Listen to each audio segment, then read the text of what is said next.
नमस्कार दोस्तों, Aarav study point में आप सभी का स्वागत है। तो दोस्तों, आज है 14 अक्टूबर और डीएसएस में जूनियर असिस्टेंट एग्ज़ाम की सेकंड पाली समाप्त हो गई है। सेकंड पाली में जितने भी करंट अफेयर्स और जीके के क्वेश्चन पूछे गए थे, उन सभी क्वेश्चनों को इस वीडियो के माध्यम से मैं आपके सामने लेकर आया हूँ। तो दोस्तों, यदि आपको इस वीडियो का पीडीएफ चाहिए तो हमारे टेलीग्राम ग्रुप को अवश्य ज्वाइन कर लें। वहाँ पर आपको इस वीडियो की पीडीएफ मिल जाएगी। और दोस्तों, आपसे रिक्वेस्ट है, चैनल पर पहली बार आए हैं तो चैनल को सब्सक्राइब कर लें। तो चलिए देखते हैं सेकंड पाली में कौन कौन से क्वेश्चन पूछे गए थे। तो देखिए, पहला क्वेश्चन था, सिंधु घाटी सभ्यता के किस नगर में ग्रेट बाथ नामक विशाल जलाशय प्राप्त हुआ था और उस समय के धार्मिक व सामाजिक जीवन का मुख्य केंद्र माना जाता है? तो सही आंसर था इसका ऑप्शन बी, मोहनजोदड़ो।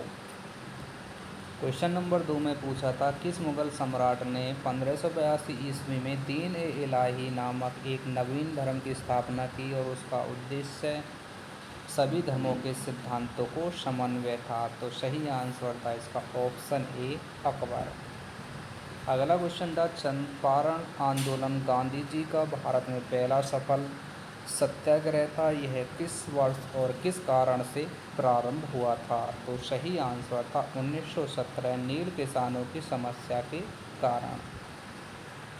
अगला क्वेश्चन था, 1857 के विद्रोह के दौरान बहादुर शाह जफर को किस ब्रिटिश अधिकारी द्वारा गिरफ्तार किया गया था? तो आंसर था हडसन। अगला क्वेश्चन था, अलीगढ़ आंदोलन किसने प्रारंभ किया था, जिसका उद्देश्य मुस्लिम समाज में आधुनिक शिक्षा का प्रसार था? तो सही आंसर था सर सैयद अहमद खां। अगला क्वेश्चन था, भारतीय संविधान के किस अनुच्छेद में भारत को राज्यों का संघ कहा गया है, जो इसकी संघीय संरचना की पुष्टि करता है? तो आंसर था अनुच्छेद 1। राज्यसभा में सदस्यों का कार्यकाल कितने वर्ष का होता है तथा प्रत्येक 2 वर्ष में कितने सदस्य सेवानिवृत्त होते हैं? तो सही आंसर था, देखिए, राज्यसभा के सदस्य का कार्यकाल कितना होता है, 6 वर्ष का, और 1/3 सदस्य प्रत्येक 2 वर्ष में सेवानिवृत्त होते हैं। संविधान के किस संशोधन द्वारा 18 वर्ष की आयु में मतदान का अधिकार प्रदान किया गया था? तो सही आंसर था 61वां संविधान संशोधन। भारत के राष्ट्रपति अपना इस्तीफा किसे सौंपते हैं? तो सही आंसर है इसका ऑप्शन बी, उपराष्ट्रपति को। अगला क्वेश्चन क्या था, प्रधानमंत्री की नियुक्ति किसके द्वारा की जाती है और यह व्यक्ति किसके प्रति उत्तरदायी होता है? तो आंसर क्या था, राष्ट्रपति के द्वारा नियुक्ति की जाती है और लोकसभा के प्रति ये उत्तरदायी होता है।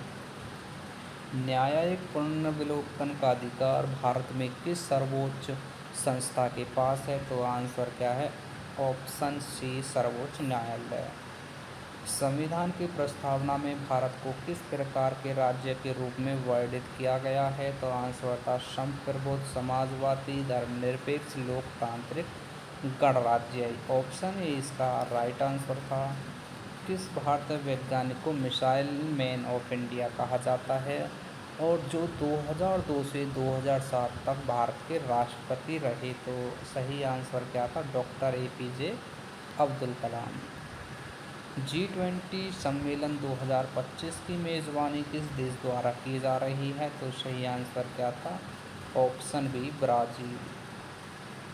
नील नदी किस दिशा में बहती है और यह किस सागर में जाकर मिलती है? तो सही आंसर था दक्षिण से उत्तर, भूमध्य सागर।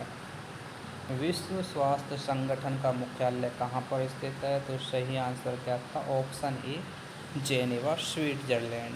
फ्रेंड्स, आपका ये क्वेश्चन अब ये रिपीट हो गया है और यह क्वेश्चन आपके 8 अक्टूबर की परीक्षा में भी पूछा गया था। ठीक है, तो आपको बताना है WHO की स्थापना कब की गई थी। ठीक है, ये आंसर आपको कमेंट बॉक्स में देना है। अगला क्वेश्चन देखिए, क्या था, भारतीय रिजर्व बैंक की स्थापना किस वर्ष और किस अधिनियम के तहत हुई थी? तो सही आंसर क्या था, 1935 में RBI अधिनियम 1934 के तहत। फ्रेंड्स, आपको बता दें, कुछ क्वेश्चन ऐसे हैं कि हर बार परीक्षा में किसी न किसी शिफ्ट में रिपीट हो रहे हैं। ठीक है, जैसे ये रिजर्व बैंक का है, लगभग एग्ज़ामों में रिपीट होता हुआ आ रहा है। तो देखिए अगला क्वेश्चन क्या है, माउंट एवरेस्ट को नेपाली भाषा में क्या कहा जाता है? तो सही आंसर है इसका सागरमाथा। देखिए अगला क्वेश्चन क्या है, संविधान दिवस हर वर्ष कब मनाया जाता है? तो सही आंसर क्या था, 26 नवंबर को। चंद्रयान 3 मिशन की सफलता के साथ भारत किस देश के साथ चंद्रमा के दक्षिणी ध्रुव पर उतरने वाला देश बना? तो सही आंसर क्या है इसका, चौथा देश। भारत की पहली महिला वित्त मंत्री कौन थी जिन्होंने 2019 में बजट प्रस्तुत किया था? तो इनका नाम था निर्मला सीतारमण। देखिए अगले क्वेश्चन में क्या पूछा था, किस राज्य को 2025 में भारत का क्लीन एनर्जी स्टेट अवार्ड प्रदान किया गया? तो सही आंसर था ऑप्शन सी, राजस्थान। अगला क्वेश्चन देखिए, जुलाई 2025 में भारत ने पहली बार कौन सा सौर ऊर्जा उपग्रह प्रक्षेपित किया जो पृथ्वी के लिए ऊर्जा ट्रांसमिशन का प्रयोग करेगा? तो सही आंसर था सोलर लिंक 1। नेक्स्ट क्वेश्चन देखिए क्या पूछा था, हाल ही में किस राज्य में भारत का पहला एआई टेक्स्ट ट्रांसलेशन सेंटर खोला गया है? तो सही आंसर था कर्नाटक में। क्वेश्चन नंबर 25 देखिए क्या था, 2025 में प्रकाशित ग्लोबल इनोवेशन इंडेक्स में भारत की रैंक क्या रही? तो आंसर था ऑप्शन ए, 37वीं। हाल ही में भारत ने किस देश के साथ डिजिटल ट्रेड पार्टनरशिप समझौता किया है? तो आंसर था सिंगापुर इसका सही आंसर था। जुलाई 2025 में किस भारतीय राज्य में दिव्य दृष्टि नामक ऊंचाई सैन्य अभ्यास हुआ है? तो सही आंसर था उत्तराखंड में।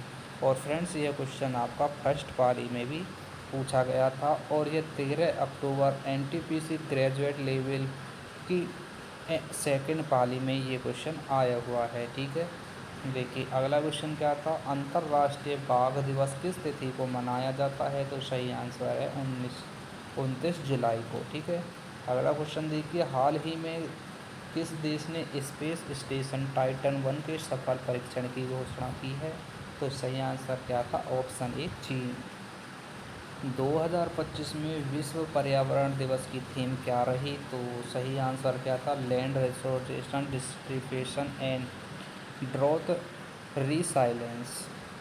देखिए अगला क्वेश्चन क्या था, सतत विकास सूचकांक 2025 में भारत की रैंक क्या रही? तो आंसर क्या था, ऑप्शन बी, 112वीं रैंक। 2025 फीफा महिला विश्व कप की मेज़बानी कौन सा देश करेगा? तो इसका सही आंसर था ऑप्शन ए, ब्राज़ील। जुलाई 2025 में पहला पशु स्टेम सेल बायो बैंक कहाँ स्थापित किया गया? तो सही आंसर क्या था, भोपाल। और ये क्वेश्चन आपका फर्स्ट पाली में भी पूछा गया था। देखिए हर शिफ्ट में एक दो क्वेश्चन रिपीट हो रहे हैं, तो आपसे निवेदन यही रहेगा कि जब एग्ज़ाम देने से पहले वीडियो को अवश्य देख कर जाइए। देखिए हाल ही में भारत में आयोजित शंघाई सहयोग संगठन शिखर सम्मेलन 2025 की मेज़बानी किस शहर ने की है? तो आंसर था ऑप्शन डी, गांधीनगर। देखिए अंतिम प्रश्न था, अगस्त 2025 में लैंडलॉक डेवलपिंग कंट्रीज़ पर तीसरा संयुक्त सम्मेलन कहाँ आयोजित किया गया था? तो आंसर था किंगाली, रवांडा में। तो फ्रेंड्स ये थे आपके सेकंड पाली के क्वेश्चन। तो आपसे रिक्वेस्ट है वीडियो को लाइक करें और चैनल पर पहली बार आए हैं तो चैनल को सब्सक्राइब ज़रूर कर लीजिए। और चलिए मिलते हैं नेक्स्ट पाली में।